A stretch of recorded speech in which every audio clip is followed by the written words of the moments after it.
ಅತ್ತೆ ಹಸನು ಕರನುವೆ ವಾಲ್ತಾವ್ ಬಿಗ್ದುಟ್ ಬಂದಿದೆಯಲ್ಲ ನಾಯಿಗೆ ಸುತ್ತಾಕಂದು ಏನಾರು ಕಚ್ಕಿಚ್ ಹಾಕಿದ್ರು ಏನ್ ಮಾಡಿ ಅತ್ತೆ ಯಾರಿಗಾರ ಹೇಳ್ಬಿಟ್ ಬಂದು ಹಂಗೆ ಬಂದು ಊಟ ಮಾಡ್ಕೋದ ಅಂತ ಬಂದೆ ಕಣವ, ಹಂಗೆ ಬಿಗ್ಬಿಟ್ಟು ಬಂದಿನಿ, ಯಾರಿಗೂ ಹೇಳಿಲ್ಲ.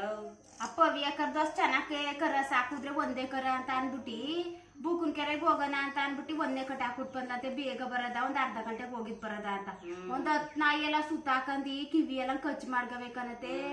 ಯಾರು ನೋಡ್ಲಿಲ್ಲ ಅಂತ ಅಂದ್ರೆ ತಿಂದಾಕ್ಬಿಡವಂತೆ. ಅವಳು ಅಷ್ಟು ಚೆನ್ನಾಗಿ ಒಂದೇ ಕರ ಅಂತ ಒಂದ್ 10 ಮೊಟ್ಟೆ ಕೊಟ್ಟಿ ಒಂದಿಷ್ಟು ತಿಂಡಿ ಹಾಕಿ ದಿನಕ್ಕೆ ಒಸಿ ಚೆನ್ನಾಗಿ ನೋಡ್ಕೊಂಡಳ. ಗಿಣಿ ಮರಿ ಸಾಕಂಗ್ ಸಾಕಿದ್ಲು, ಒಸಿ ಅಳ್ತಾ ಕೂತಿದ್ಲು. ಡಾಕ್ಟ್ರಿಗೂ ಫೋನ್ ಮಾಡಿದ್ನಂತೆ, ಇವತ್ ಭಾನುವಾರಕ್ಕ ನಮ್ಮ ಬರಕಿಲ್ಲ ಅಂತ ಅನ್ನಂತೆ. ಅದಕ್ಕೆ ಅಳ್ತಾ ಕೂತಿದ್ಲು, ಅಷ್ಟ್ ಚೆನ್ನಾಗ್ ಕರ ಸಾಕ್ತೆ ನಾಯಿಗಳೆಲ್ಲ ಹಾಳ್ಗರೆ ಹಿಂಗ್ ಸುತ್ತಾಕಂದ್ ಖರ್ಚು ಮಾಡ್ಗವೆಲ್ಲ ಅಂತ.